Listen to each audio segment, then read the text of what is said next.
Hello and welcome to this FedSoc Forum webinar call. Today, February 12th, 2025, we are delighted that despite inclement weather and needing to transition away from this being an in-person event, we still get to host a discussion on the question, is DEI on its way out? Many thanks to our panel and to our audience for being so flexible. For those of you who haven't seen me on screen before, hello. My name is Kayla Kleist, and I am an Associate Director of Practice Groups here at the Federalist Society. As always, please note that all expressions of opinion are those of the experts on today's program, as the Federalist Society takes no position on particular legal or public policy issues. Now, in the interest of time and getting into the discussion, we will keep our introductions of our guests today brief. But if you'd like to know more, I highly recommend that you check out their impressive full bios at fedsoc.org. Today, we are fortunate to have with us as our moderator, Ken Marcus, who is the founder and chairman of the Louis D. Brandeis Center for Human Rights Under Law, and also professorial lecturer in law at George Washington University. He is also an author of two books, The Definition of Anti-Semitism and Jewish Identity and Civil Rights in America. Before taking on his current roles, during his public service career, Mr. Marcus served as Assistant U.S. Secretary of Education for Civil Rights, Staff Director at the U.S. Commission on Civil Rights, and General Deputy Assistant U.S. Secretary of Housing and Urban Development for Fair Housing and Equal Opportunity. He also serves by gubernatorial appointment as a member of the Board of Governors at George Mason University, and formerly served as a Distinguished Senior Fellow at the university's law school. Outside of academia and his career in civil service, earlier he was a litigation partner at two major law firms where he conducted complex commercial and constitutional litigation. And I'll leave it to him to introduce our panel. A last note before I get off your screens, if you have any questions throughout the program, please do submit those via the question and answer feature, likely found at the bottom of your Zoom screen, so they'll be accessible when we get to that portion of today's webinar. With that, thank you all for joining us today. Mr. Marcus, the floor is yours. Kayla, that was terrific, especially since you're subbing at the last minute for a sick colleague. So forgive me if I make one little correction. Fun fact, I am no longer a member of the Board of Visitors of George Mason University, having been rejected by the General Assembly last week. In part, it appears, because of DEI. While most of the activity that I had at George Mason University involved questioning anti-Semitic incidents and the university's response, some in the General Assembly were concerned that I might be opposed to the DEI activities that are presumably illegal under federal law, but nevertheless perhaps undergoing at George Mason. I'm not sure that I was necessarily going to go into that, but it is a correction to the introduction that you just kindly gave. In fact, during the last few days, my own supposed opposition or support for DEI has come into the media at least once with that action by the General Assembly in their wisdom. But also, I've been questioned by national reporters over the last few days on the other side of it, apparently wanting to cancel me for supporting DEI as opposed to opposing it, based significant part on my statement to the staff of OCR at the U.S. Department of Education when I was the Assistant Secretary, that I am committed to ensuring that OCR maintains an environment free from any and all forms of discrimination, bullying, harassment, and retaliation. I supported diversity, saying that essential to our mission is to ensure all employees are treated with respect and dignity. Now, major reporters at three national newspapers wanted to know how could anybody have served in the Trump administration who wanted employees to be treated with dignity and respect, and doesn't that mean that I must oppose the current Trump administration's opposition to DEI? So I suppose one of the questions before us is, if you oppose all forms of discrimination, harassment, and bullying, does that mean that you should support DEI or that you should oppose it? Now, interestingly, the question of DEI has been all over the newspapers, certainly for the last several days, but going back weeks and months. I have to say, when we decided for weather-related reasons not to have the event on is DEI on the way out, not to have it in person at the Mayflower, one of the questions is, should we just postpone it? My own fear is that if we postponed it too long, DEI might already be gone by then, and we certainly would not want that to have happen when we have such a distinguished panel ready to discuss it. I'll give you just a few quick examples just from the last few days, just from this week. Today in the New York Times, Jamel Bowie argued that diversity, equity, and inclusion is amorphous enough as a term that it can mean many different things to many different people. And I think from this panel, we'll have a sense of what it might mean or might mean to them or to us. I will tell you that when I have testified on DEI, I have found that those people who have supported DEI are talking about something completely different than those who oppose it. And we'll get a sense now of that range of thought. Yesterday, in the New York Times, PBS shutters DEI office. The day before yesterday, in the New York Times, alarmed employers ask, what is illegal DEI? Companies navigate a legal minefield as President Trump wages war on diversity programs, but they still have to guard against complaints of bias. Sunday in the New York Times, ban on DEI language sweeps through the sciences. President Trump's executive order is altering scientific exploration across a broad swath of fields, even beyond government agencies, researchers say. Now, here's something interesting. In a column in the New York Times today, which predictably enough had some harsh criticisms of conservatives on DEI, nevertheless, there was the concession that when President Trump announced at the start of his term that he wanted to uproot DEI from the federal government, there was some sympathy, even agreement, from those who otherwise opposed the administration in its programs. So even in the New York Times, there is the concession that DEI isn't the sacred cow, as it were, that it might have seemed to be just a year or two ago. It wasn't that many months ago that I was urged not to talk about DEI on programs, lest it be unsafe, that people might feel unsafe, even to have a discussion of it. Now we can have a discussion, and I'm absolutely thrilled that for this discussion, we have four really fascinating thinkers on the topic of DEI. As Caleb mentioned, you can get through the website a little bit more information on all of them, but I'm going to say a few words anyhow. David Bernstein is a passionate advocate of the free expression of ideas and Israel. He's the founder of North American Values Institute, which opposes illiberal ideologies and supports liberal values in and out of the Jewish community. He's the author of Woke Anti-Semitism, How a Progressive Ideology Harms Jews. He is also a co-founder of the Institute for Liberal Values, a consortium of like-minded organizations supporting liberal principles. He is a past president and CEO of the Jewish Council for Public Affairs and a former executive director of the David Project. Nikki Neely is the president and founder of Parents Defending Education, a nonpartisan nonprofit national organization giving parents the resources and support they need to advocate for their children's education. I'm proud to say that I am on the board of that organization.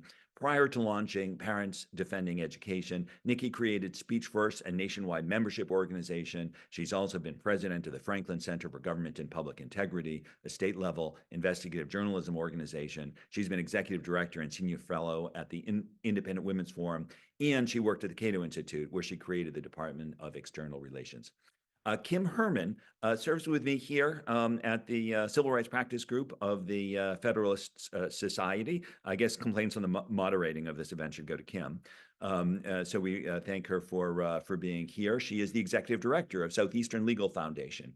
Kim advances liberty through litigation in federal and state trial and appellate courts on issues ranging from government overreach, free speech, property rights, and economic liberty.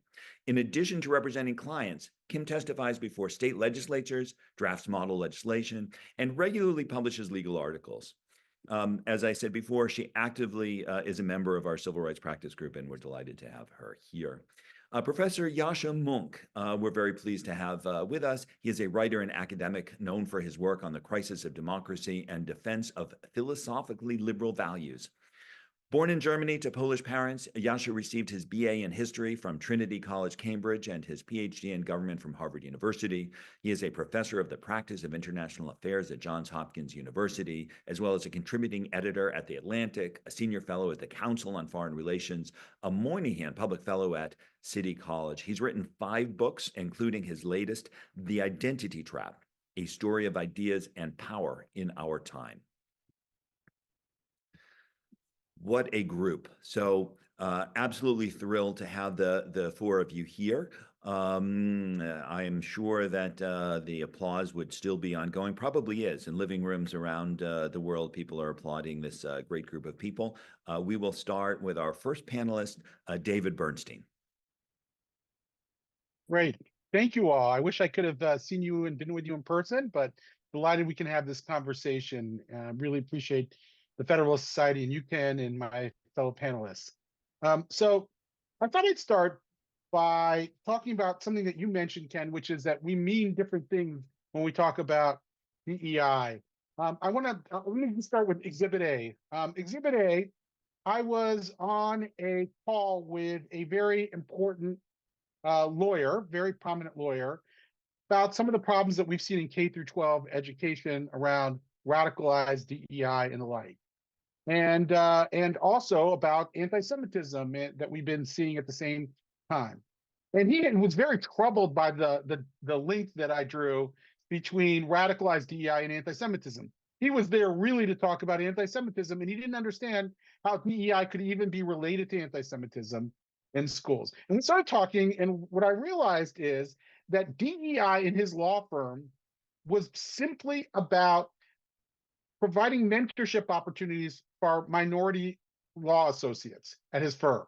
That was the only program that they had. And in his mind, that's what DEI meant, the kind of program that he was doing at his own law firm. Exhibit B, I was speaking to a group of school teachers at a pretty blue school area, a pretty blue Democratic voting school district.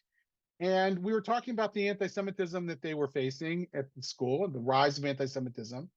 And I asked them, what's DEI like in the schools, in your school system?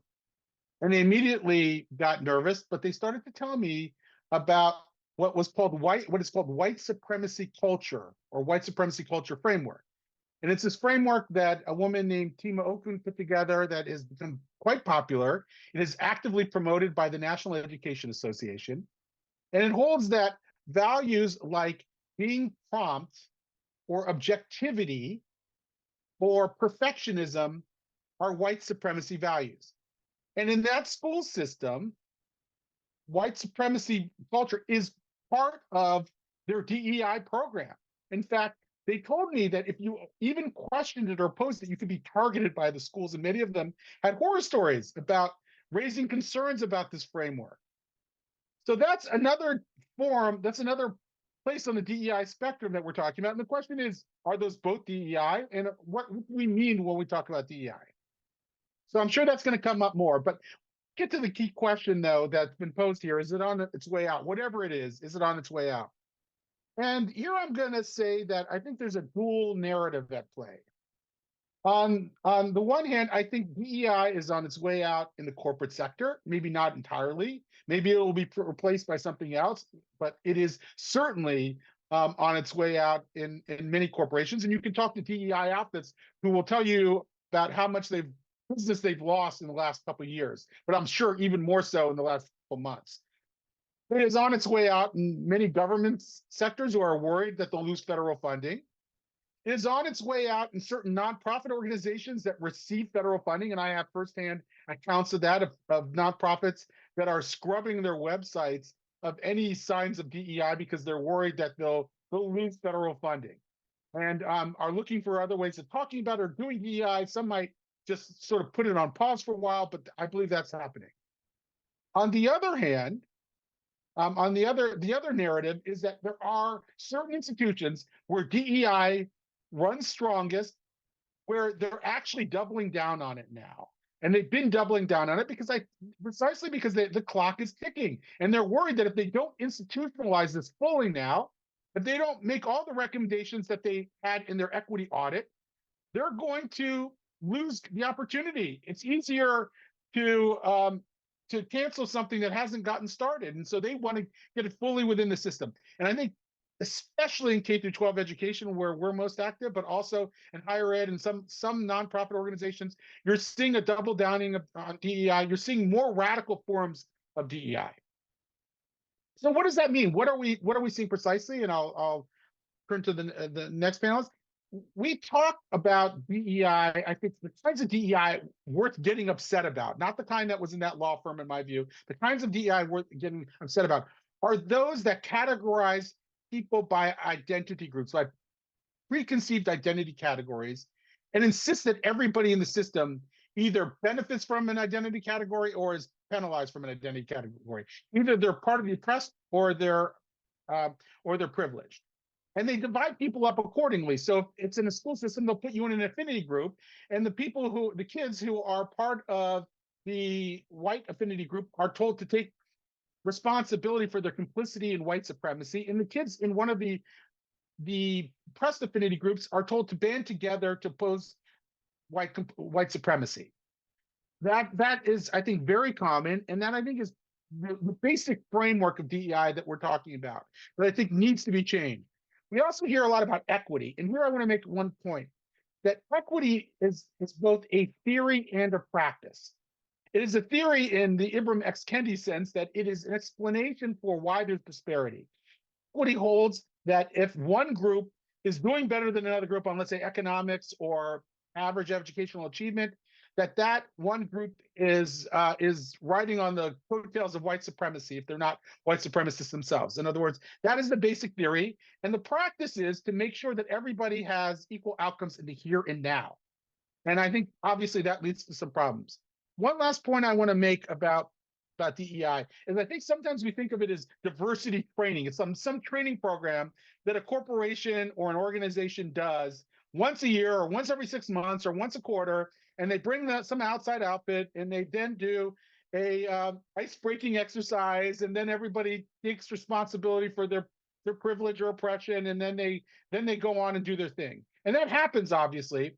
But I think what we're actually seeing DEI and why it's so problematic and why I hope it is on its way out is that it actually seeks to build the entire institutional culture around these DEI precepts. In other words, and you see this in places that have really bought into DEI, that it's how they build their institutional culture, and they measure their productivity based on disparity, based on equity, based on the status of certain groups, based on the frequency of affinity groups and the like.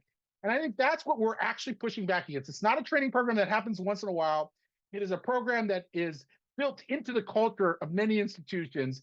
And I think that's why it needs to be replaced. I'll stop there for now. Thank you. Thank you, David. Nikki Neely, care to go next? All right, let's do it. All right, well, I mean, examples of DEI abound in K-12 and higher ed. Admissions are still being gamed. The day after the Students for Fair Admissions argument, news outlets started running "when we lose, here's how we get around it" articles. Schools don't use proxies to get it raised in a roundabout way, like zip codes or lottery. Standards are dropping. We have equitable grading, which means that the lowest score you can get is the 50%, even if you do absolutely nothing, and assignments can be turned in late. Equitable math asserts that asking students to show their work and expecting them to get the right answer is harmful to minorities. And states like Oregon have suspended their essential skills proficiency requirement because standardized tests present a harmful hurdle for historically marginalized students. So, I mean, like, this is very much the soft tyranny of low expectations. Racial segregation is cool again, but this time it's through affinity groups and healing circles. I mean, like, colorblindness is so 20th century. Classroom management is now impossible because badly behaving students know that they face no consequences. In the rush to break the school to prison pipeline, suspensions and expulsions have been replaced by restorative justice, and that prioritizes reconciliation rather than actually punishing students. And in the name of inclusion, we have seen women and girls silenced. They have been forced to accept men into their private spaces like locker rooms and sacrificed awards and scholarships. This is everywhere. And this is why DEI is going to be so hard to root out. This didn't happen overnight. It was decades in the making. So while President Trump's executive orders, they order the Education Department and DOJ, it's a great step in the right direction. And it has had obviously immediately positive effects. A lot of districts and corporations have said that they're dropping these programs. I think it's a little naive to think that the edifice is going to totally collapse with the stroke of a pen. I have seen a lot of parent groups and activists recently celebrating, and I feel like all I do is share that George W. Bush like mission accomplished sign meme. I hate to do that, but like that's kind of where we're at. As Winston Churchill said in 1942, this is not the end. It is not even the beginning of the end, but it is perhaps the end of the beginning. And I think that's a really important thing for people to realize. There is a huge amount of money at stake. I mean, forget the military industrial complex. This is now the diversity industrial complex, and they are not going down without a fight. A couple of years ago, my organization, Parents Defending Education, looked at K-12 consultants. We FOIA'd districts around the country, and we got hundreds of contracts looking and identifying that they were paying out tons of money for things like equity audits. I mean, is it any surprise that when you pay a consultant to come in and do that, they fail you? And the solution is to pay indulgences in perpetuity to do the work. I mean, come on. In the past few months, my organization has identified $1 billion in DEI-related grants given out over the past 4 years by the Education Department, $100 million in DOJ stop grants that were intended for school safety, yet again, hijacked for DEI-related initiatives. And last week, $261 million in DEI-related grants for school counselors and mental health professionals through mental health grants. Training them on things like whiteness and privilege and microaggressions. I mean, the sums of money that are at stake are massive, but the thing that really worries me more than anything is that there are bureaucrats who wrote those RFPs. There are state and local officials who applied for these funds with terrible project ideas. Like there was one where they gave out money for the school safety grant for yoga and knitting circles. There were also federal officials who looked at the proposals, thought this is a great idea, and awarded that money, our taxpayer dollars. So guess what? As much as all the news and everybody is hysterical about all the firings in DC, there are hundreds of thousands of government employees at all levels, local, state, and federal, who share the same worldview. The rot is deep. So this is not done by a long shot. We have already, as David alluded to, started to see programs going underground. Right after President Trump signed his executive order, the ATF was caught giving its chief diversity officer a new title. And before the inauguration, DODEA, the Department of Defense Education Agency, renamed its social emotional learning program Resilience. So this is going to continue. I mean, I think about that line from Liam Neeson in Taken. What I have is a very particular set of skills I have acquired over a very long career. If you have spent your whole life obsessing about race and gender, and you have monetized it, what are you going to do next? Like become an egg farmer? I mean, actually that you would make a lot of money, so whatever. But but really, like, what are you going to do? So I think in my mind, for the question, is DEI in the way out? In my opinion, the answer is no. I think we're starting to see a resistance building that is absolutely going to snowball. At the moment, unions and activist organizations are the most vocal, but we're already seeing cities and school districts openly vowing to defy the president's orders. And my fear is that this is the enduring legacy of our country's failed DEI experiment. This years-long unequal adjudication of civil rights law in the country has undermined faith in the rule of law among everyday Americans. Many people now believe that the system is so broken that it is justified to ignore or even flagrantly break laws that they don't like. This is bleak, I realize that, but I don't think all hope is lost. Over the past couple of years, we have had a front seat as people have started to exercise their atrophied civic engagement muscles. Speaking up at school board meetings, running for office, things like that. There is such a need for accountability at all levels of government, and people have started to meet the moment. I mean, the media is not there for it, but we are seeing people on Twitter who are transcribing these meetings. I think that's awesome. So we're very much in a see something, say something moment. DC is in its Doge era. So my call to action right now is that it's time for leaders to actually put on their big boy pants and govern. I also serve on a public university board in Virginia. I was not fired like Ken because I was put on before him. But it has been fascinating to learn what powers boards actually have versus what the administrations want you to think you have. Boards' raison d'etre is high-level oversight. It is strategy. It is fiduciary management. It is legal exposure. And guess what? DOJ coming after your university or your corporation is a significant risk. And I mean, to be clear, no entity accepting federal dollars, be it a corporation, a contractor, a university, a school board, ever should have been discriminating on the basis of race or sex before. So to the extent that President Trump's executive orders provide air cover to actually go into a meeting and demand that businesses and institutions uphold the law, amazing, great, but we never should have been doing it in the first place. This is not, as so many outlets have framed it, prioritizing needs of white men over that of historically marginalized populations. It is returning to an era of equal protection for all before the law, as enshrined under the 14th Amendment. And that used to be considered a good thing. So I welcome the storm, and I look forward to having a conversation with everybody. Thanks. Thank you, Nikki. Kim Hermann, care to go next? Sure. I think I have a little bit more of a positive outlook on DEI being on its way out because I'm focusing on it a little bit more from the courts and what's been happening in the courtrooms. And I want to talk about that a little bit in just a minute. But I want to share with everyone just a reflection that I had as I was preparing for this and as we kind of had our Zoom calls and stuff, getting ready for what we were all going to talk about.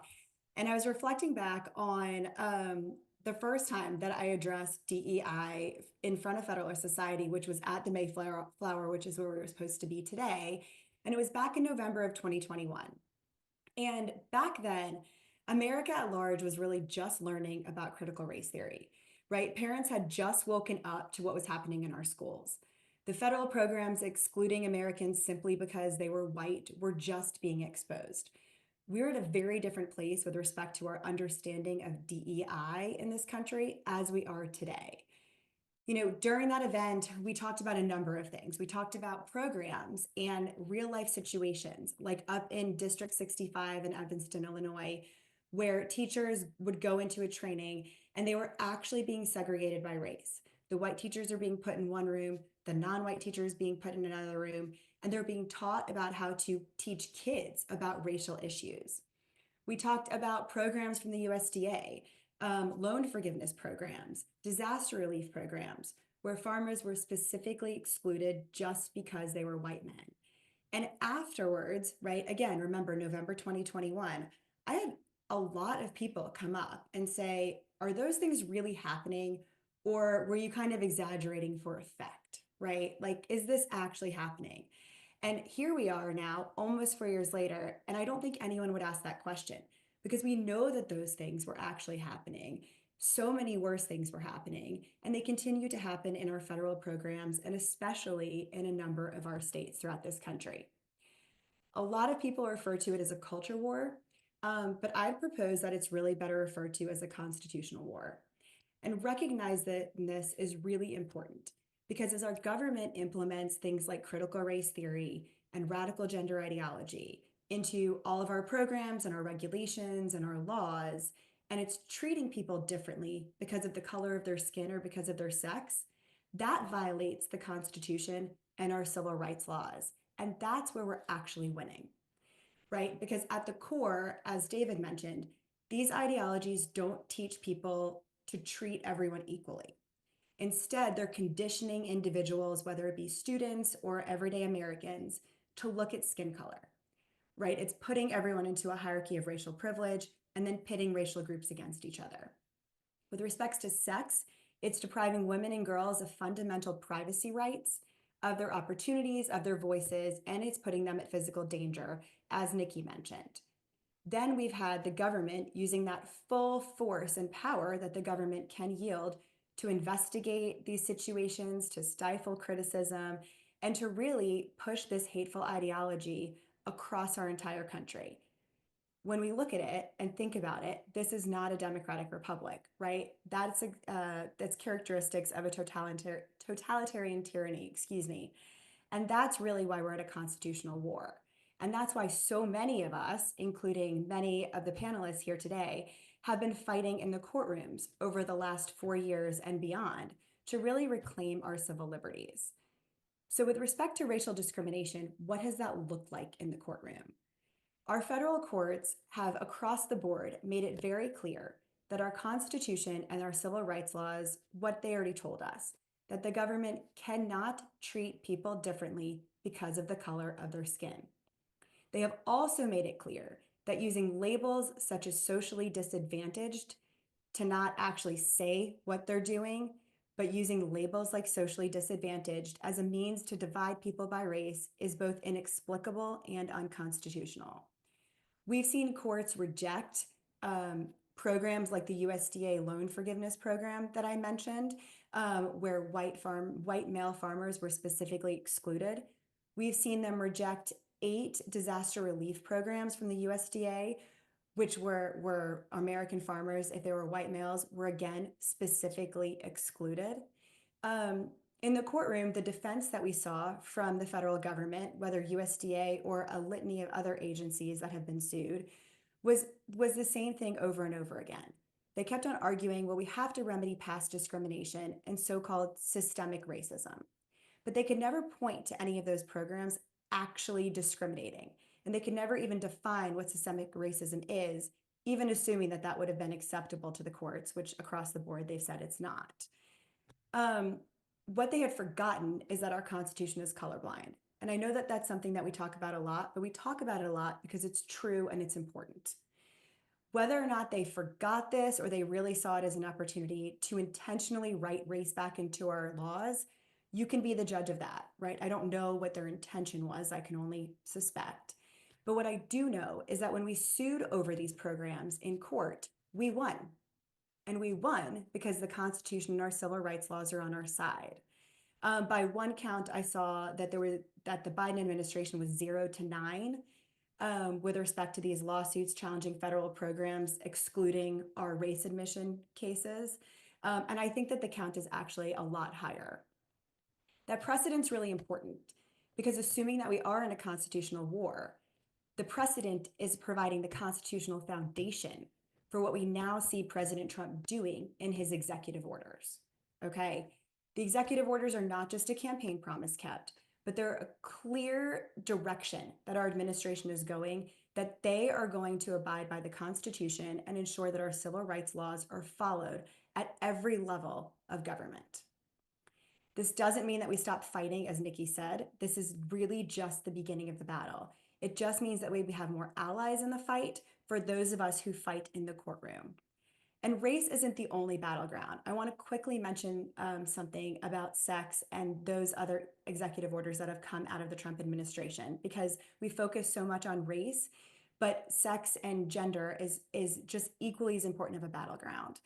And last week, I had the fortunate privilege to attend the executive order signing banning men from women's sports. And I got to take my 7-year-old daughter who plays softball to that executive order signing. Not only was it a core memory that we're still both kind of riding high from, but it was also just so unbelievably important because it also rested on the constitutional foundation of lawsuits that have been brought over the last 4 years. Right? We represented Moms for Liberty and Young America's Foundation in challenging the Biden Title IX rewrite. I know Nikki's organization was involved. There were many, many lawsuits brought, and across the board, the courts have said that that change of changing the definition of sex to gender identity was unconstitutional. And that has built the foundation that these executive orders will stand on. And so lawsuits are going to have to continue to be brought. Constitutional battles can really only truly be won in the courtroom. I know not everyone agrees with that, but if we want to solidify these wins that we might be winning in DC on a political realm, lawsuits have to be brought to build that strong precedent, because that cannot be overturned in 4 years when we have a new administration. And so lawsuits have to be brought, plaintiffs have to come forward, and if we all kind of work together on that front, then I do see us bringing an end to DEI one day when we talk about it in terms of radical theories. So with that, I'll pass it back to you. Thank you, Kim. And at this point, we are turning to Yascha Mounk. Yascha?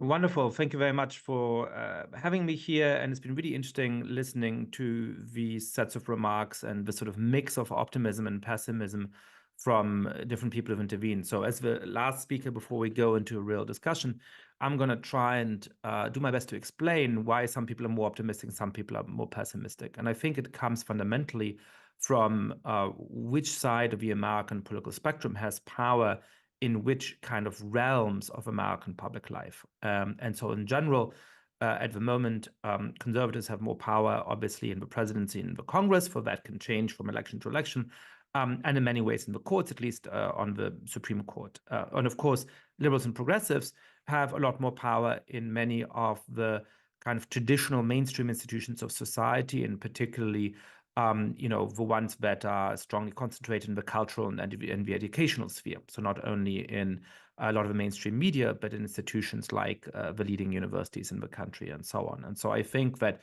people who are closer to the realm of political power in the courts tend to believe that DEI may be on the way out, and people who are closer to the cultural and the educational realm tend to be more pessimistic about the extent to which that is true.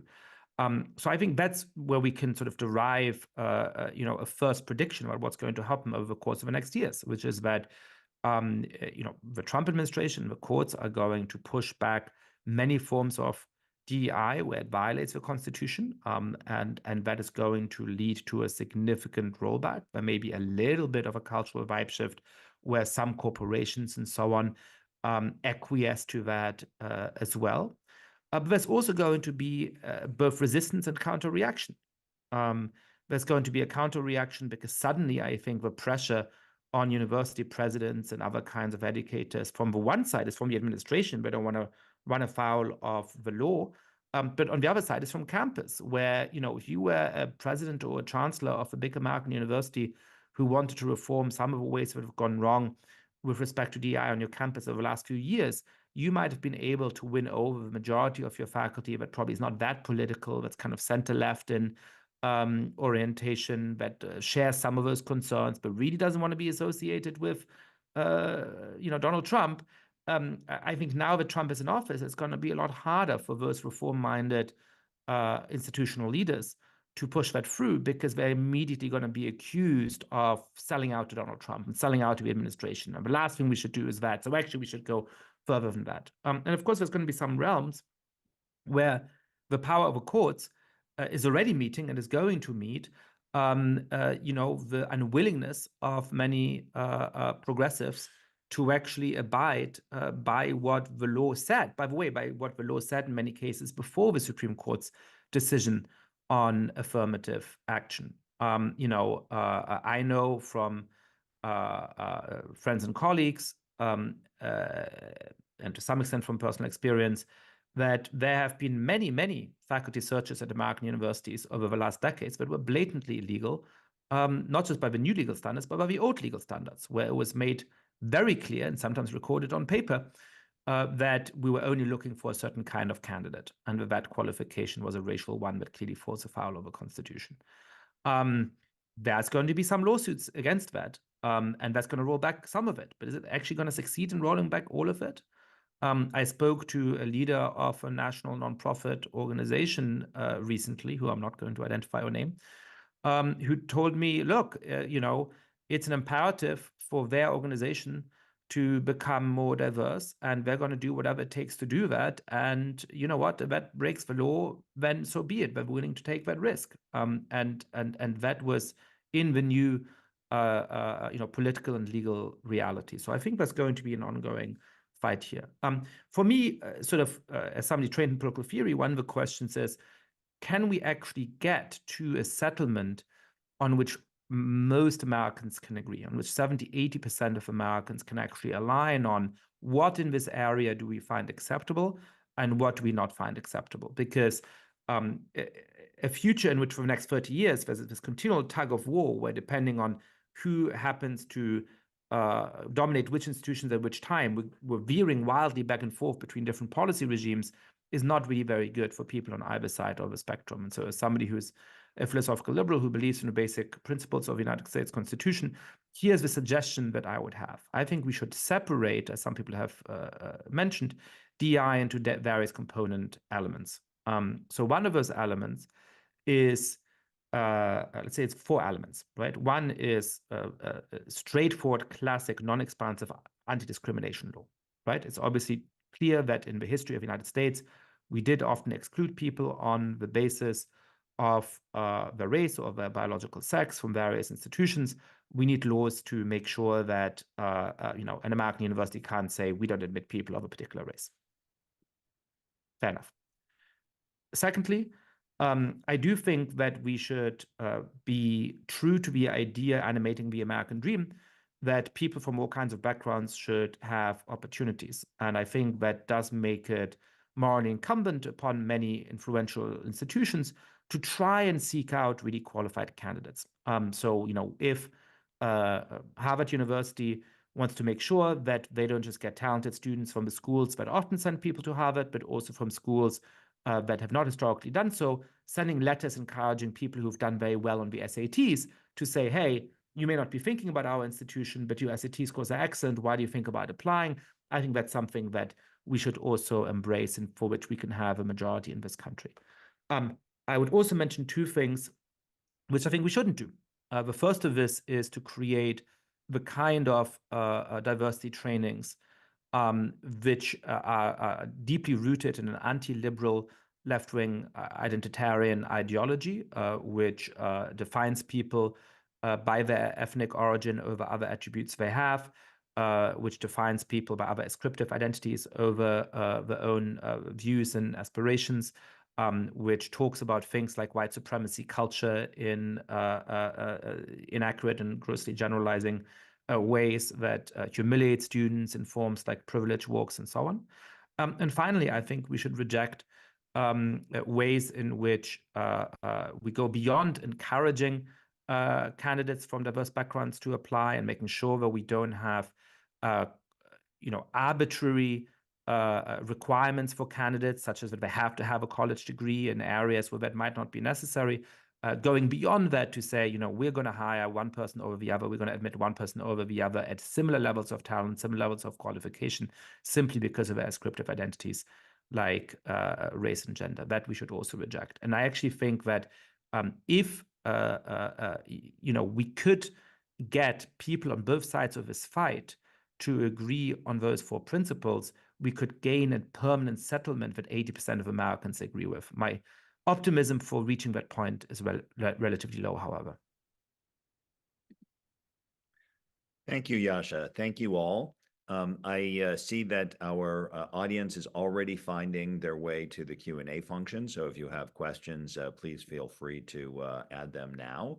But before we start addressing any questions from the audience, let me see if participants, each of whom was fantastic, really, on behalf of the Civil Rights Practice Group and our audience. Thank you all. But I wonder if any of you would care to comment on anything that you've heard from the other panelists. Don't feel obligated, but I'll start, David, with you if you had any comment or response.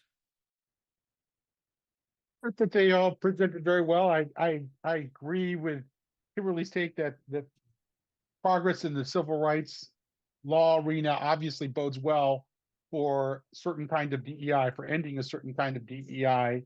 And I certainly see all of what Nikki had talked about with K-12 education. I think it really is quite extreme in many circles. I think we have to, one thing I wanted to point out is that we have to understand that DEI is just one expression of this.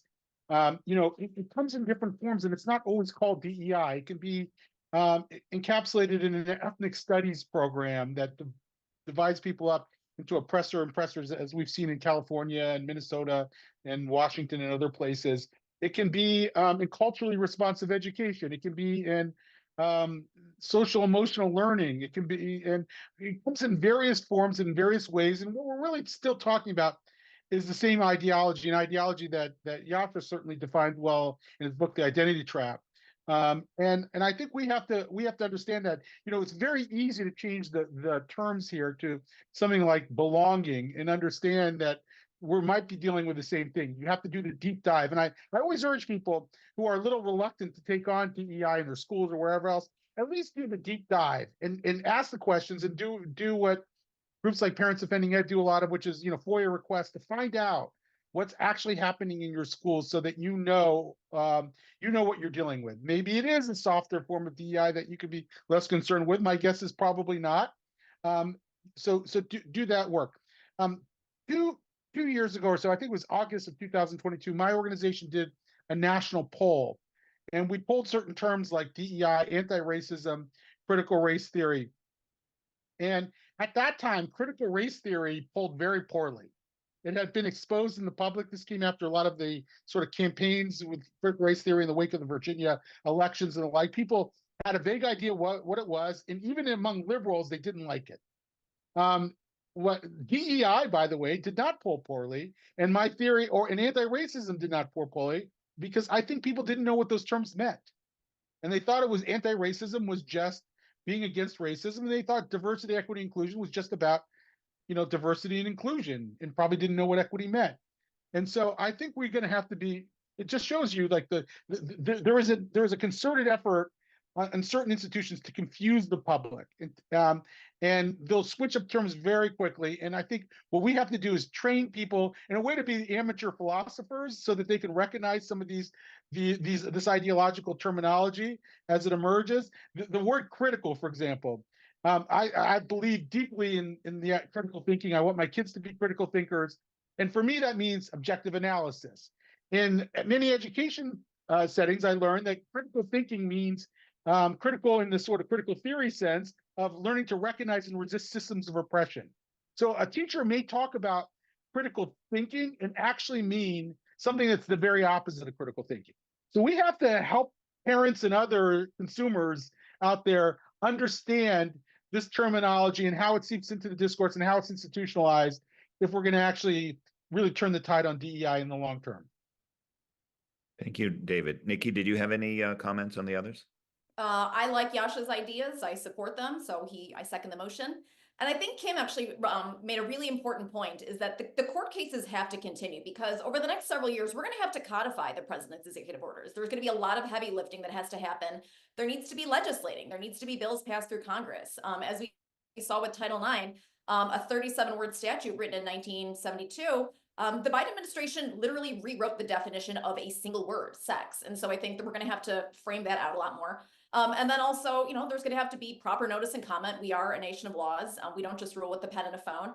And so there's going to have to be a public comment period, but all these things will have to actually be put into practice. And that is going to be a long and slow process. And having the court wins, having the 9, 10 line victories, 4 to cite in your rulemaking as a reason why this has been struck down, in multiple appellate courts, is going to be really critical. And so there's a lot of heavy lifting to go, even in the sort of short to medium term. Thank you, Nikki. Kim? To that point, I would just add that if you look at the programs that we have already on the books, there's a lot more work to be done in the courts, right? I think it was Wisconsin Institute for Law and Liberty recently wrote an amicus brief in a case, and they identified that there's over 60 federal programs that use the term socially disadvantaged in the same exact way that courts have already found it to be unconstitutional. And so it's also not just going to be court cases, but it's going to be identifying these opportunities for the administration to take action, because there's, as you know, probably better than any of us can, there's an OCR process, and there's many other ways that our federal government can take action quicker and faster, even in the court system, than some private litigants potentially can. And so, I think that we're just going to see a lot of action there. But to everyone else's point, we have to continue to educate Americans on this, because a lot of us, when we do hear DEI, we think about that very first job that we had, in the 90s or early 2000s, and it really just was about mentorship programs and things like that. And so if you're not seeing this day in and day out like we do, because this is the world that we choose to live in for our careers, Americans just don't understand what's happening, and they don't know it's unconstitutional when it does happen. And so I think that we also have an obligation to continue to educate Americans as much as those in our government. Thank you, Kim. Yascha, any other comments? No, I thought this is an excellent set of presentations and a set of comments. Just to say one word about some of these verbal acrobatics. We have to pick our battles about which of those terms we try to explain so that people understand why they might be less appealing when they see them, and which of those terms we try to claim for ourselves. So for myself, I think that DEI is a term that we can criticize rightfully because of some of the connotations it has. I think I'm more pessimistic about being able to completely transform what it would mean. For that would have a big advantage, because certainly in more liberal leaning spaces, it's going to be a lot easier to transform what the DEI office does than to abolish it. Now, I'm a little bit skeptical about whether we'll actually ever be able to truly transform it, but certainly if it'd be easier for a university president to appoint a new head of a DEI center that actually is aligned with some of those constitutional principles than it would be to abolish a DEI center. So that it has some technical advantages. On a topic like anti-racism, I go the other way, which is to say that I'm a proud anti-racist. I abhor racism. My disdain for racism is an absolutely core part of my identity. I also think that people like Ibram X. Kendi and Robin DiAngelo have a crazy understanding and conceptualization of what they mean by anti-racism. And I certainly strongly object to and disagree with their ideas, but I'm certainly not willing to grant them ownership over this term. Good. Thank you. Thank you, Yascha. So let me ask a question, I guess, initially for David or Yascha. In her remarks, Kim argued, I think, for the vital importance of litigation to take the next steps. Since this is a legal audience, she might have had a home field advantage in arguing for litigation. Nikki, I think, agreed with that, but also pointed out some executive branch actions that could be used. And then Kim, I think, came back and also discussed the importance of executive branch administrative action. For either David or Yascha, do you care to join in that conversation from the two? Is the most important next step litigation? Is it in the executive branch? Is it something else altogether? I guess I could start. I mean, I think litigation is key. I think litigation is a necessary but not a sufficient tool to push back against this. It creates risk in the system. Executive orders, by the way, create risk in the system too. By the way, if an institution is constantly looking over its shoulder about whether or not it could lose federal funding, that can also have a huge impact. I think using trustees creates risk in a system at a university. Yascha just mentioned that he's a bit skeptical about the ability to transform DEI. Danielle Allen, who is a professor of political thought at Harvard, African-American thinker who's really wrote compellingly about this in the Washington Post. You can read her piece.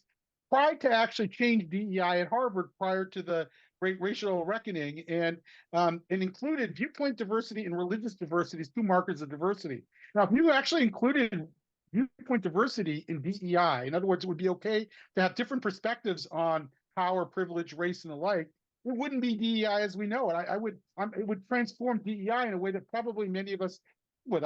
Maybe we'd still critique it. I don't know, depending on that particular program. But tellingly, it did not end up being the DEI program at Harvard, as we've seen in no uncertain terms. So I worry that DEI, by its nature, is deeply embedded in bureaucracies.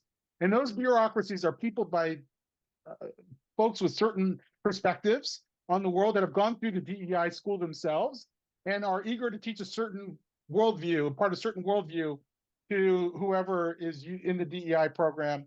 And that's why I'm skeptical. I would be okay with the reform DEI enterprise if I thought it was doable.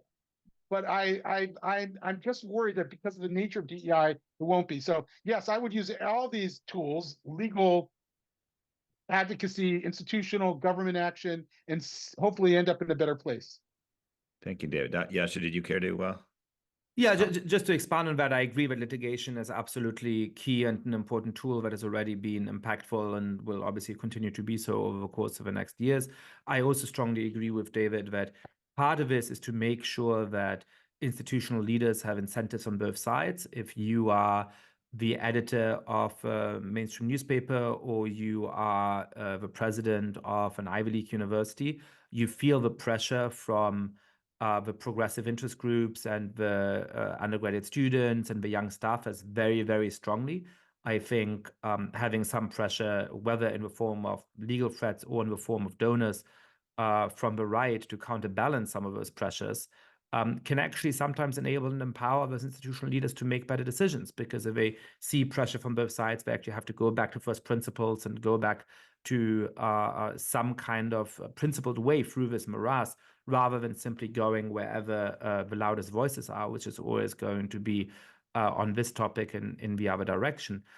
I would say, thirdly, that it's very important to offer a way forward that people who feel genuinely cross-pressured can take.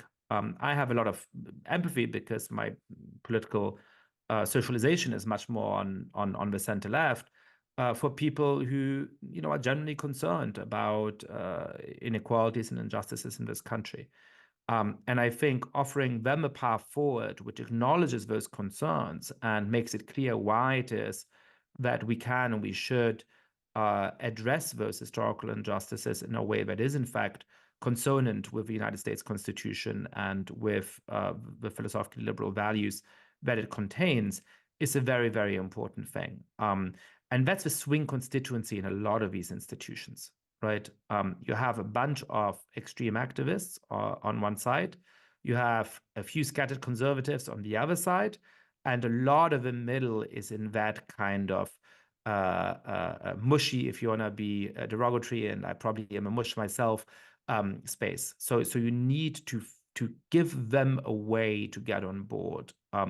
Otherwise, it's going to become a more existential fight where those institutions remain captured by these ideas, and you then have to manage to reduce their role and their importance in American life, which is, I think, both going to be difficult and come with very serious drawbacks, because some of these institutions are important and valuable in other ways. Excellent, thanks. I don't know if Kim or Nikki, you prevailed. I don't know if you want to seek fees or anything, or if you had further comments. No, okay. So, I mean, one thing I learned from the New York Times is that people on the right who oppose DEI are in favor of racial segregation and basically don't want to have any minorities hired anywhere. And yet, Nikki Neely, not known for leftism, made a comment about how institutions should not be discriminating based on impermissible grounds. So in the event that we are moving away from DEI, but for whatever reasons, we believe that institutions should not be discriminating based on race, color, national origin, sex, religion, or any other invidious characteristics. If we want to deal with discrimination, harassment, bullying, and to make sure that institutions are hiring based on merit and not based on any form of bias. David Bernstein had suggested that one possibility is that if DEI is leaving, there might be something else next. So let's suppose there is going to be something else next after DEI that might address discrimination on any of those bases or other impermissible bases. What might come next? What should come next? David, you raised the possibility that something might come next. What could it or should it look like? Well, it's in what I call liberal DEI practices, liberal in the classical sense. Chloe Valdery's The Theory of Enchantment, for example, is a liberal DEI practice. It's based on the teachings of Martin Luther King Jr., and she tees up special readings and discussions around equality, around more traditional concepts of equality that I think have become the basis of DEI. I mentioned when I first started talking about a lawyer who had a mentorship program that for minority associates.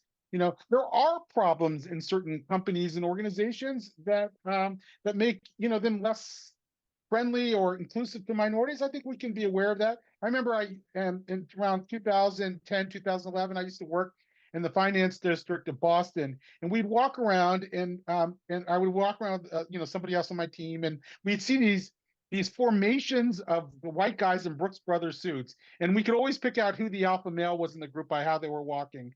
And I thought to myself, okay, maybe if I were a minority or a woman in one of those corporations, these were probably corporate people, maybe they could use a little work, not necessarily in discriminatory hiring practices, but to make sure that they're even aware that they might be, seeking out certain kinds of profiles and ignoring others. And also, maybe they're not providing the most inclusive environments. Maybe they're not ensuring that the CEO goes to lunch with the young Black associate just as he does the young white associate.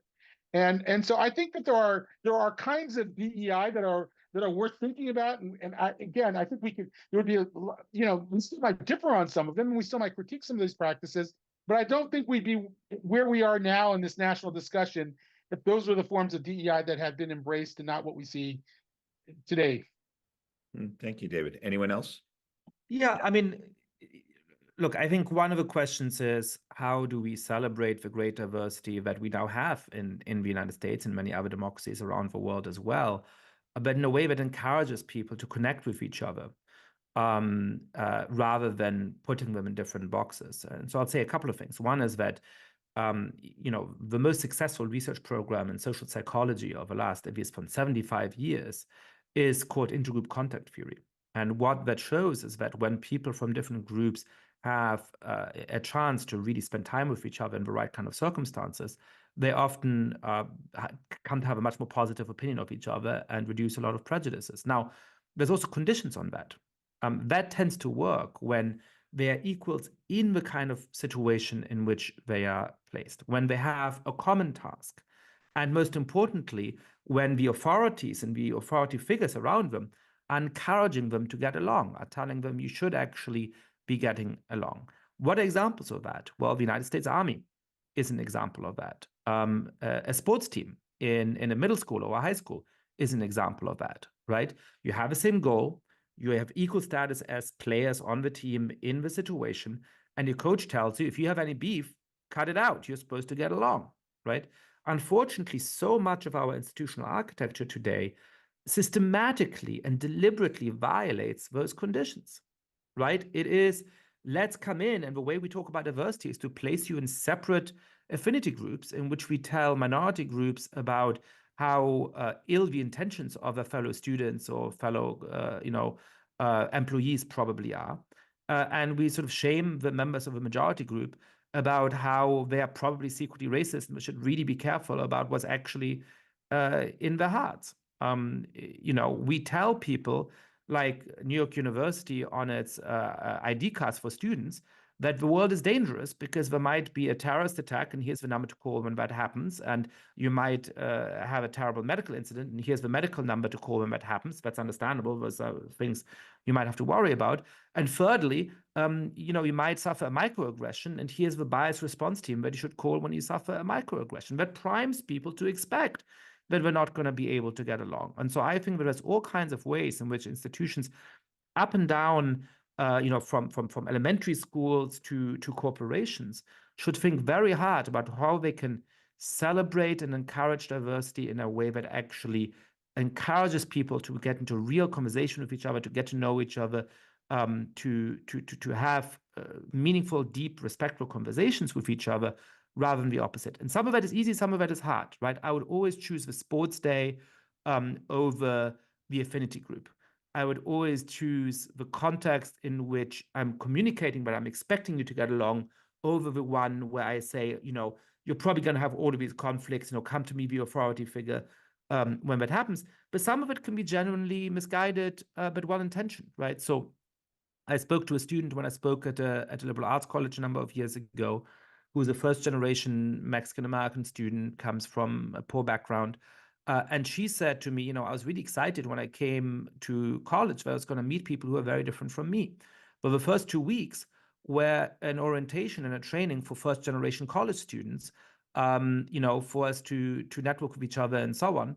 And that's where I made all my friends. And now I'm hanging out with all these people who are actually a lot like the neighborhood I come from and my own family. And I understand why the college runs that kind of orientation program. I don't think that is owed to the kind of crazier ends of critical race theory or wokeness. It really is a challenge to come to some of these affluent liberal arts colleges when you come from a rather different socioeconomic background. But it's still a mistake because, of course, I made a lot of my friends in the first 2 weeks of college. A lot of people, that's when you start building social bonds and it's easy to stick with the same social group. So if that social group is precisely people from the same background, well, guess what? You're less likely to make those other kinds of connections. So institutions need to become much smarter and much more thoughtful about how they encourage the right kind of social contact and how they stop discouraging that kind of social contact, most importantly. First order of business, don't do harm. Thank you, Yascha. Kim or Nikki, there's an audience question very similar to the one that I've just asked and that David and Yascha have addressed. If you're not woke, but also see that a certain segment of society, such as Black or Native American men, are not being educated or hired and clearly are being left behind, then how do you try to tackle that problem without discriminating? We filed an OCR complaint against the Los Angeles Unified School District about a year ago. And they had a grant program that was a Black Student Achievement Program. There are, as I think everyone on this call realizes, many, many needy students in the Los Angeles Unified School District. But this was a $120 million grant program that was only for Black students. And I think, that is inevitably going to engender ill feelings. Schools, because of closures, et cetera. It was funny, I think, when we were during all the school closures, when parents were mad, there were some equity activists that said, well, all the schools are closed, all kids will be held back equally. That wasn't true. As we know, wealthy students were able to put their kids in private schools. They were able to do tutors. There were parents that, had white collar jobs, were able to help their kids with Zoom school, whereas not all families had access to those kinds of programs. And so To the extent where we can open programs up to everyone and base it on socioeconomic need, or even, the fact that multi-level classes have been scrapped because those are considered to be racist, or, gifted to talent programs, same thing, where there's the wrong racial diversity mix in those. I think, students do need, and they have special, ones that are farther back need interventions, but it shouldn't be based on skin color alone. And that's where we're starting to see, I mean, I'm a non-lawyer on this legal call, so I'm going to get myself in trouble, but what is the mens rea? Like, what is the intent of this? Is it, I only want to help the Black kids, or is it, I want to help all children who have needs, regardless of their skin color? And I think that is a really important dynamic that is often oversimplified in a lot of these discussions. Thank you. Kim, did you want to weigh in? I would just quickly add on to that, if you are looking at a situation where the government has intentionally discriminated against these people, right? So you mentioned specifically, I've got the question over here, Black or Native American men, that they're not being educated. Was there intentional discrimination, that they were excluded from an educational opportunity? Because that might violate the Civil Rights Act, right? The government can never treat people differently because of their skin color. It's a very, very high bar that government has to show what's called a compelling interest. And then the response to that has to be tailored in a very, very narrow way. And so if you're talking, at large, that this might be happening, as Nikki mentioned, in certain areas, like maybe in an LA school district, and it's something that you're seeing from a qualitative perspective, that's one thing. If there's actual intentional discrimination, then they may have legal recourse. We are a country of rule of laws. And so, we have to be very careful with these terms also, just like we have to be when we're talking about DEI and what is it that we're talking about. When we say discrimination, is there an actual intentional action where people are being treated differently because of the color of their skin? Or is it that the entire school, the entire area, the entire population that you're talking about here, like a school district, is underperforming? And maybe they're a majority minority. And so there's very specific facts that have to be looked at. The never-ending annoying answer from lawyers is it depends. But there are legal standards with respect to when we say discrimination and use these terms. And so, yeah, if there's intentional discrimination happening, then that needs to be righted. It doesn't matter who's on the other side of that intentional discrimination. The government should never be discriminating on the basis of race. It's never acceptable. So, Kim, let me drill down a little bit on that, if I may. So let's suppose you are the head of an institution. Maybe it's a government agency, maybe it's a private institution, and you get word that one of your offices, or perhaps it's a division, seems to have an issue where African American or Native American employees are not being advanced. Maybe there's some chatter that there are good candidates who are not getting hired. You are aware of federal laws and federal liability, but you don't necessarily know when you first get that report whether it's credible, whether the candidates were the best or not the best, whether the lack of advancement is true, not true, whether it can be explained on legitimate non-discriminatory criteria.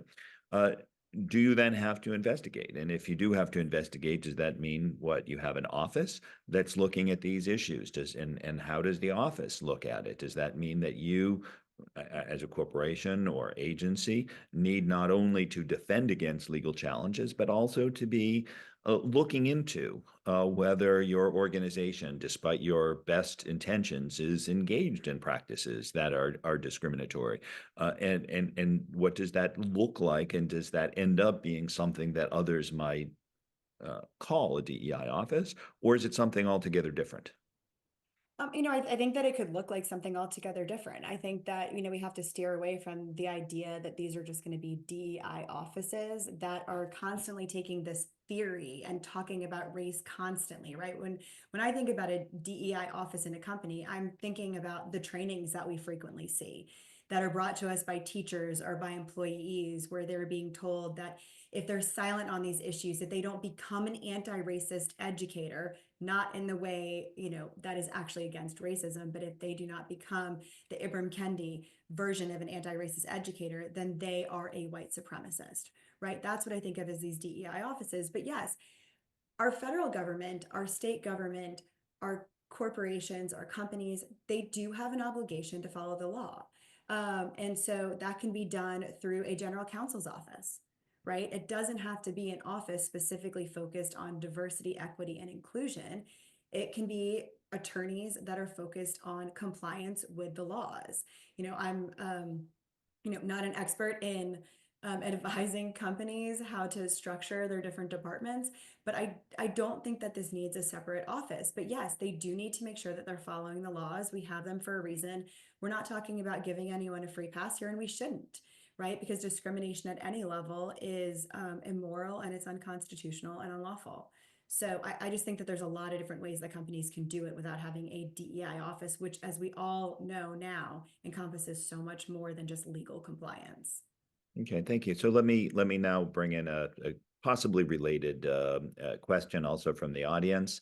One attendee asks, I think that most would concede that there has been overreach with some of the DEI programs, but it seems to me that we should be using a scalpel instead of a dull axe. Should we be using an axe, dull or otherwise? Should we be using a scalpel? What should we leave in place if we are eliminating the sorts of programs that have been coming in for criticism? Who wants this one? I'm happy to speak to that. Go ahead. Sorry, go ahead, David. I'll tee it up for you very briefly, and you can give a more substantive answer. I think it depends on the nature of what the program in a particular context is, right? As we were saying earlier, there's going to be some DEI programs and departments that are more reasonable, where what they do, mostly consists in, putting on cultural programming, making sure that they're reaching out to qualified candidates for roles and, doing basic trainings on legal compliance and so on. And there's going to be other DEI departments and agencies that, are in a concerted way trying to impose a very particular ideological tradition, rooted in critical race theory and the ideas of people like Rom DiAngelo and Ibram X. Kendi on the institutions, making anybody who disagrees with them feel like they're incapable of speaking out against them and perhaps even have to proactively affirm them. So in the first kind of circumstances, a much more limited intervention is probably accurate. Perhaps in some contexts, there's no need for action because they're actually doing things that are important and sensible. In other contexts, you have offices dominated by people who are so ideological, so unwilling to concede that other people are going to have other substantive views on some of these issues, and perhaps in certain cases acting in such an illegal and unconstitutional way that you need to get out the axe. Thank you. And David, did you want to add? I fully agree with that. Just a brief story. I was talking to a group of Jewish parents about problems with anti-Semitism in the schools, and I made my case that radical DEI is fanning the flames of this hostile environment that their kids are in. And one of the moms said, "Well, look, if I challenge my DEI program, I will lose all status in the school, and then they won't even listen to me when I complain about the anti-Semitism." And she said, "So what do you want me to do?" And from that experience came what I call, excuse the term, the batshit crazy test. And there I said, I asked the question, is this moderate DEI, or does it cross the line in what I refer to as batshit crazy? And she paused and she looked at me and she says, "It's the batshit crazy variety." And so I think we're, in many cases, particularly in schools, that's what we're up against. We're up against this highly coercive program, the way that Yascha described. And that's where I think a scalpel is just insufficient. I wish it wasn't. I mean, I think if you could perform a little surgery on these programs, and you could take the coercive stuff out, it would be worth doing. But my experience is that I think I said before that these are bureaucracies. Those bureaucracies are immune from the kind of change we're talking about. They're based on the critical race theory philosophy, and they've hired people to do DEI in that way, and that's the only form of DEI that they're interested in and willing to do. So there, I don't know how you use a scalpel. I think there you have to use the blunt tool, and then maybe build something in its place later on. But I think at least in the early stages, it's going to have to be rooting out of it. Yeah, Ken, I'm going to go a little bit farther. I actually think I don't think it's a scalpel. I don't think it's a dull axe. I want like napalm. I want a cleansing fire. I mean, let's think back to after the Harvard hearing, right? Like Claudine Gay's first move was, oops, sorry, we didn't have you in our DEI program before. We'll fix it going forward, right? It's not that, sorry, we miscategorized, Jews as oppressors when really you're oppressed. I'm Asian. I get that all the time too. Sorry, we're super inconvenient, but the whole problem is that there is an edifice built around categorizing, dividing, and doling out favors to people based on immutable characteristics, period. I think it is a completely failed experiment, and I think we just have to root it out entirely. Full stop. Warheads on foreheads. I think it comes. I didn't think you were going to go for the scalpel, but good, forget the gun. I was gonna say, and I think it comes as no surprise. I agree with Nikki on that. And we're talking so much about, racial discrimination, and we're forgetting about sex discrimination, right? These executive orders that are coming out, DEI, as we're talking about it, it's not just about racial issues. We also have schools, and we have people all across this country that are telling our children, right, our vulnerable children, that they should be mutilating their bodies, that they should be taking drugs that sterilize them, all under the name of DEI. And it's very easy to kind of get in the trap where we just talk about racial discrimination because we have so much law surrounding that, and that has been what historically has been DEI. But this has become such a bigger issue when you are putting our children at danger, when you are putting them in locker rooms, our girls in locker rooms with boys, when you are telling them, again, to mutilate and sterilize themselves, because that is what's actually happening. When you're taking them away from their parents because their parents won't support that, all under the name of DEI, that just goes even more to Nikki's point that we really just need to attack this full on and stop it in our country, because it not only violates our laws, but it is just wrong. Thank you, Kim. We're getting applause from the audience for the napalm comment. Others like Kim are interested in the gender question. So I don't know if anyone else wanted to speak to this question from the audience about whether the issues are different or the same when it comes to gender as opposed to race or ethnicity. Yascha? Well, let me just say this, that I think that we need to apply certainly the Constitution, but more broadly, I would say philosophically liberal principles to these questions. And that entails three things: a clear universalist standard for what our society should be like, a clear willingness to investigate whether we are falling short of those standards, and then third, a constitutional, philosophically liberal set of remedies for how to get to those standards when we are in fact falling short on them. And that is how I think about questions like how to address historical disadvantage in things like school admissions and so on, or whether to think about a topic like gender. And so, just to speak to those philosophically contentious issues around gender, I would say that from my personal philosophically liberal perspective, number one, we can recognize that there's general question of fairness when it comes to questions like the participation of athletes who have undergone male puberty in female competitive sports. That creates an unfair form of competition, which effectively ends female sports as a fair competitive category. And so we can oppose that, for example.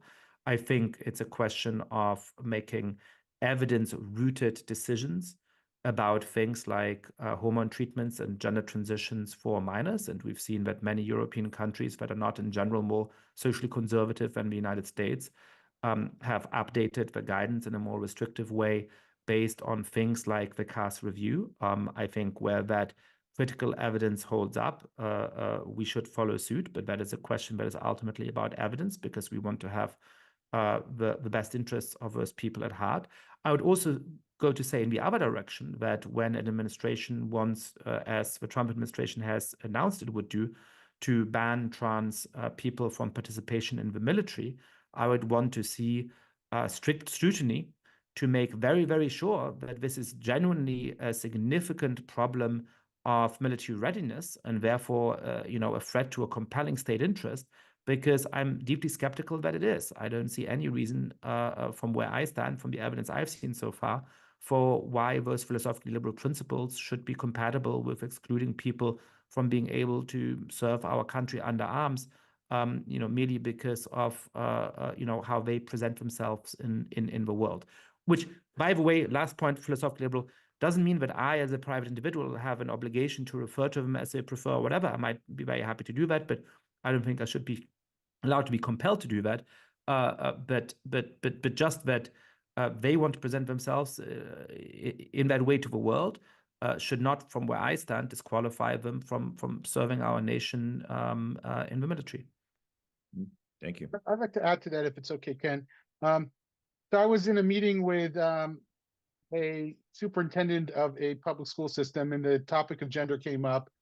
And the superintendent said to me, we can't be debating our kids' identities. And this was a way for him to basically say the issue of gender and gender identity is settled. In other words, we're going to keep on teaching this singular view of it.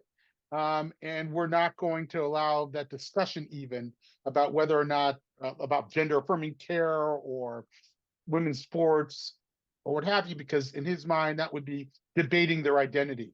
And I've heard that a lot.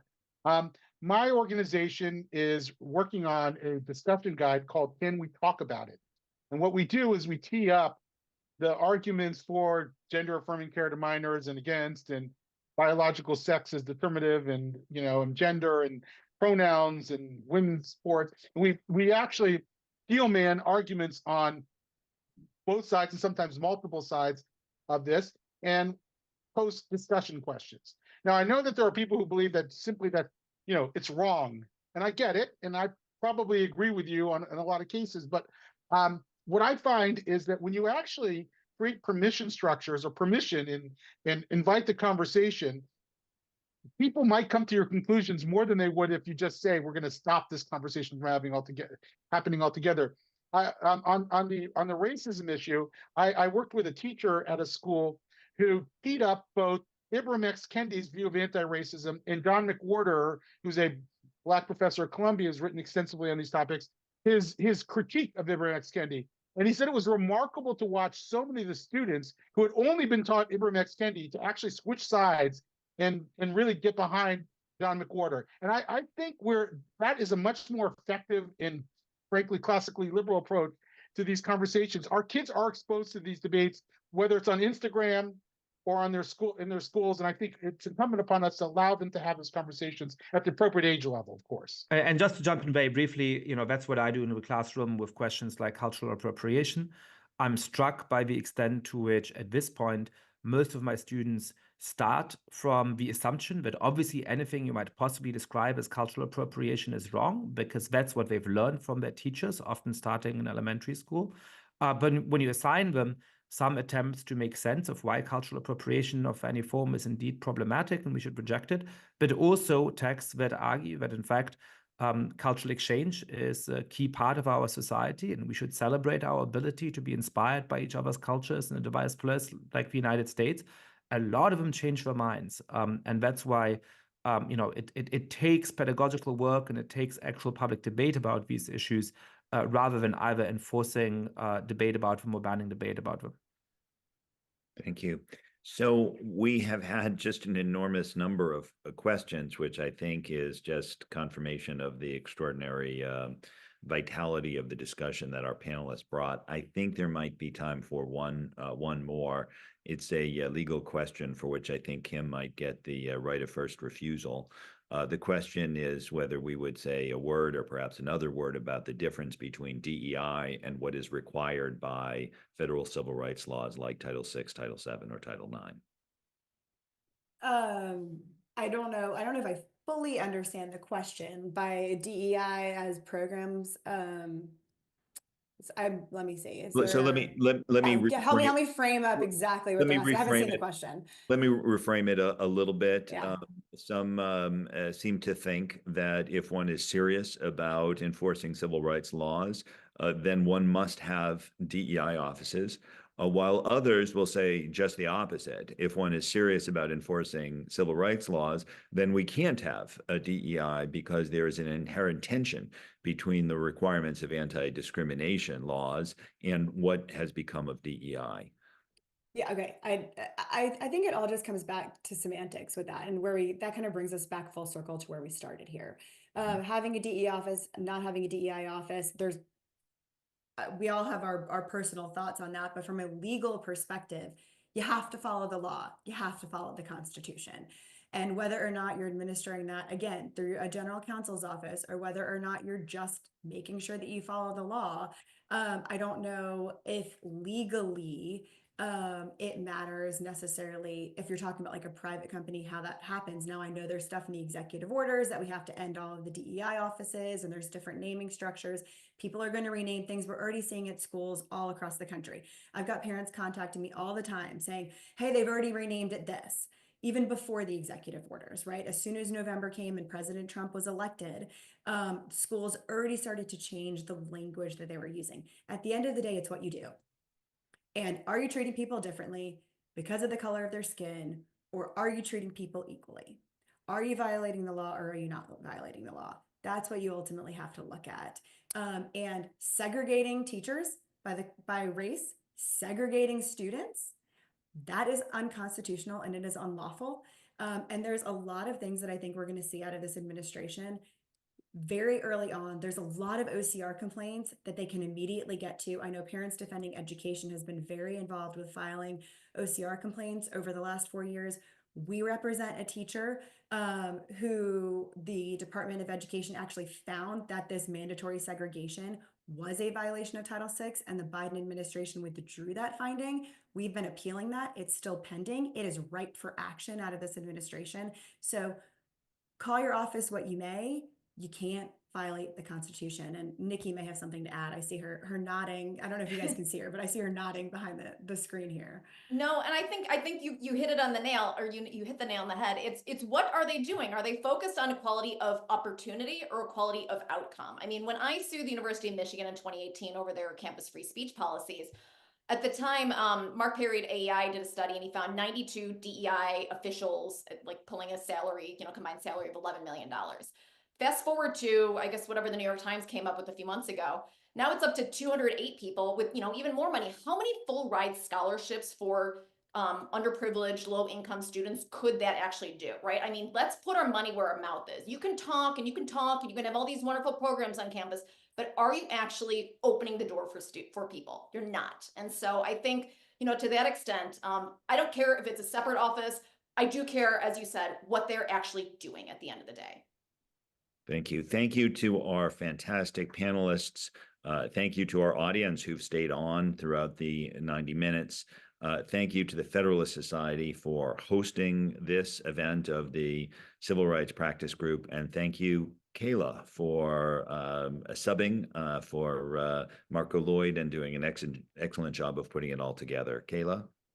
Well, I'll echo those thanks to our panel. We really appreciate you all joining us this afternoon and sharing your valuable expertise and insight, even in a virtual format. Thanks also to our audience for joining and participating.